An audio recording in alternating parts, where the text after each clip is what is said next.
Hello, good afternoon. Happy New Year, Dan. Happy New Year to you as well. Thank you. All right. So I know we wrapped up our golf and tennis recap for 2023, but in about 3 hours, we do have two big college football playoff games. We do have Michigan facing Alabama, and then we have Washington facing Texas. So let's start off with the first game. Your impression, your thoughts on the Michigan and the Alabama game. I know it's a big game, a lot of stars on both the teams, and Michigan is undefeated, and then Alabama has got one loss. I think it was to Texas. But let's dive into your initial analysis of what could happen, and then we'll get to the next game between Washington and Texas. Yeah. Okay. Thank you. So, just a quick recap. So Michigan has had a great season. Obviously, going undefeated, beating Ohio State, and then crushing Iowa in the Big Ten championship game. They've had a very controversial and kind of roller coaster season, kind of behind the scenes, with Harbaugh having had been disciplined for 6 of the 13 games this season, having to sit out the first three because of some recruiting violations. And then obviously the much bigger controversy scandal, the whole Connor Stalions video gate scandal, we'll call it, and where he sat out against Penn State, Maryland, Mhm. and the Ohio State game as well. And they managed to get by despite all that. So they've been through the gauntlet this year behind the scenes, Michigan, and they've looked great on the field. Great defense. Their offense has not looked stellar the last 3 or 4 games, though. So that's going to be what I think is interesting, how they perform against Bama's tough athletic defense today. So we'll see what happens from that perspective. They have a great quarterback, Michigan, in McCarthy, and they do have some obviously great skill players. On the offense, but we'll see if they really open it up and unleash the offense. That's what I think they're going to have to do against Alabama's athletic defense.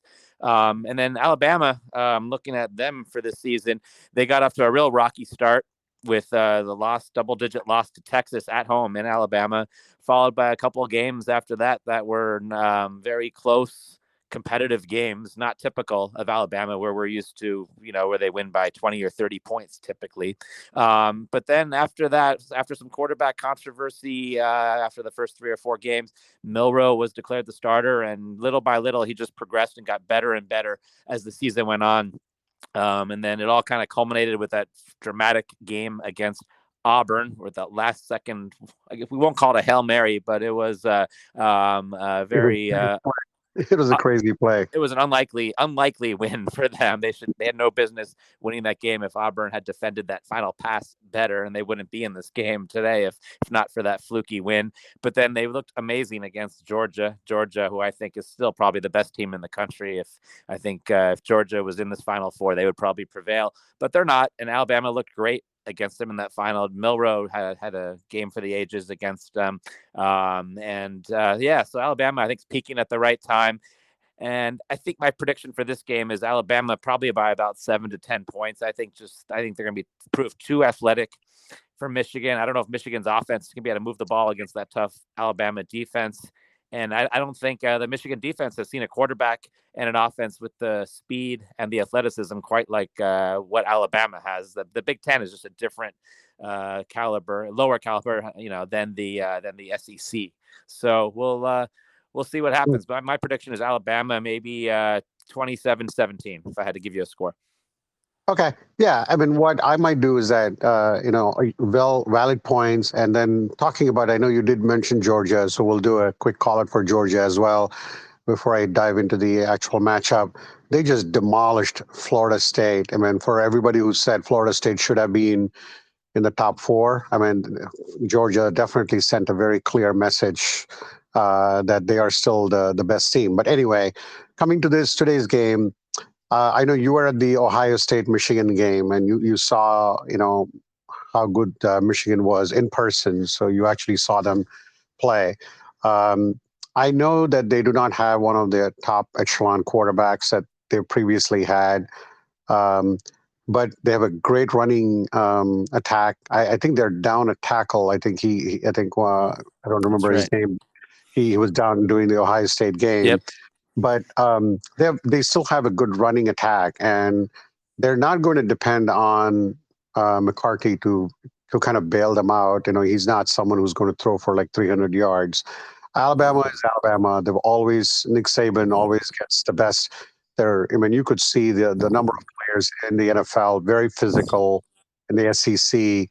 Um, and Milroe is a quarterback. He's like you said, he's been up and down. Had a great game, like you said, against Auburn and then Georgia. But Michigan's defense is something that they did keep Ohio State. They went through some of the tough games in the Big Ten with Penn State and Ohio State. So I'm going to go the other way. Hmm. I'm actually going to go pick Michigan, but not by much, by just about 3 points. Michigan drives down, game tied, drives down to kick the field goal to win the game. Um, and I think that's the one we kind of disagree on. So let's jump to the next one. We do have Washington playing Texas, which they have played last year as well. Texas, I think, coached by USC, the ex USC coach Yep. Sarkisian, I think, right? Correct. And yeah, so yeah, Texas is definitely, and I think I read an article in the Wall Street a couple of days ago about how he built the Texas teams to be very physical, like the SEC. And I do believe Texas is going to go to the SEC next year. Um, and um, and maybe we'll have check it out later. But I think Washington is again. I think they're undefeated too, Well, right? Texas lost one game this season. They lost to Texas, no, Oklahoma. Yes. Washington is undefeated. Correct. Texas has one loss. So your assessment right now, and then I'll come back and wrap it up. Yeah, no. So, two other points I just want to make. You mentioned Steve Sarkisian. I believe you'd have to fact check me, but I'm 99% certain.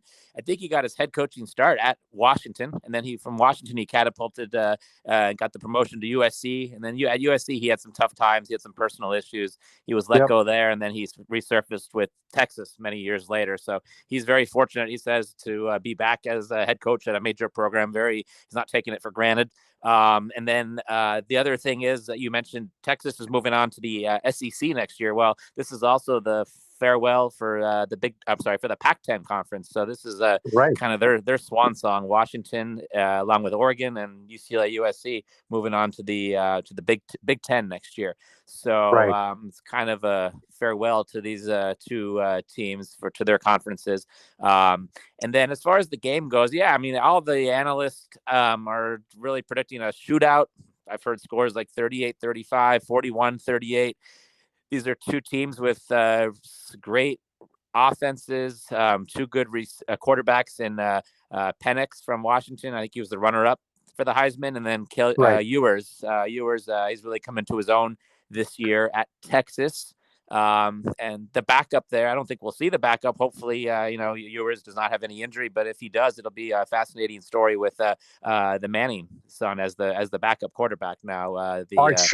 Arch Manning. Yes, he's now Oh the wow. backup. Yeah, he's the backup because the second string entered the portal. So I don't think we'll see him, and hopefully not. But so I think historically the Pac-10 and or we'll call it the Pac-12 and the Big 12 are two conferences known for their offenses, not much defense. I think that's what we're going to see in this game. Two, great receiving cores, good quarterbacks, and a lot of back and forth big plays.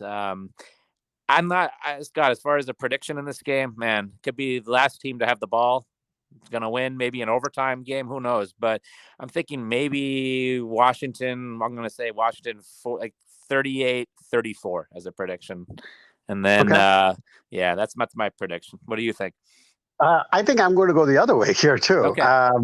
because I think Texas had beaten Alabama, and they are physical. Yeah. And I think to your point, the same thing I've heard, the same thing about how their offenses are going to go up and down, going to be like a track meet. And I do see a lot more points scored in this game, and I have a feeling that based on what I I've seen a couple of Texas games, and I did watch some of the Washington. I think I think I did see the Pac-10 one as well. Penix definitely seems to be NFL ready. Let's see. I think he'll definitely go in the top four. I think next Mm-hmm. year. He's definitely one of those quarterbacks. I mean, excellent arm, and I feel that Texas, just by um, by the virtue of being very physical, I have a feeling that Texas may win it by 3 points over Washington. It's going to be a Texas and for me Michigan final, and I think Okay. you're going with Washington and Alabama. So Yeah, well, actually, maybe I want to take that back because I actually would love to see an Alabama-Texas rematch. The more I think about okay, it, so I guess my head says one thing, but my heart now is saying I want to see a Texas-Bama rematch. How nice that would be to watch that game for everyone over and see if Bama can get some revenge over yep, Texas. So that would be and a pretty that's sweet matchup for TV, I think, too. So yeah, yeah, absolutely. I think one thing that I can say is, like, as we're wrapping up, at least the good thing about next year would be that we'll have 12 teams. It'll be like an NFL playoffs, which will be much more exciting for college football, because you would have teams like Georgia, you would have teams like Ohio State, and all these teams which will get another shot at the national championship. It kind of expands the college football playoff, and the whole thing about it, just like an NFL playoff scenario. Anyway, I think we both have our picks. Let's see, by midnight today, we'll probably know who will meet in the final. I think it's next Monday, correct. if I'm not mistaken, 8th, 1 week from today. And it's going to be exciting. I mean, I'll be definitely glued to the TV watching both the games.